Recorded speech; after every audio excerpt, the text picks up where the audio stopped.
అంత ఇంట్రెస్టింగ్ గా లేదు, చూడాలనిపించలేదు. శంకర్ గారి మార్క్ అనిపించలేదా? లేదండి, లేదు లేదు, బాగాలేదు. ఏం బాగాలేదబ్బా, అస్సలు బాగాలేదు. అంటే శంకర్ అంటే మెసేజ్ ఉంటాయి కదా, అట్లా కాదు కానీ ఏం లేదు.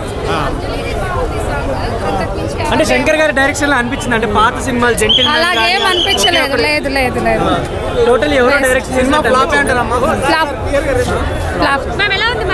నాకు నచ్చలేదండి, నాకు నచ్చలేదు. ఎందుకు నచ్చలేదు? రీజన్ చెప్పండి. పుష్ప చూసాక తర్వాత ఇదంతా పెద్దగా దానికి మించి అలాగా పాన్ పరాగ్ సినిమా నచ్చుతాయా మీకు? లేదు అంటే ఆ వైబ్ అలా అని కాదు, అంటే అది సినిమా ఎలివేషన్స్ కానీ గూస్ బంప్స్ ఏం లేవు ఈ సినిమా. అలాంటివి లేవు. ఓకే, ఎస్, ఒక టర్నింగ్ పాయింట్, ఒక ట్విస్ట్ అట్లాంటివి ఏం లేవు. సో ఇంత అమౌంట్ పెట్టి సినిమా చూడడానికి వస్తారు కదా, అంటే ఏం మంచిగా అనిపించలేదు? కామెడీ లేదు, ఫైటింగ్స్ కొంచెం బోరింగ్ గా ఉన్నాయి, పెద్దగా డైలాగ్స్ కూడా లేవు. స్టోరీ కనెక్షన్ ఏమన్నా ఉందా అంటే మంచిగా ఏం లేదా?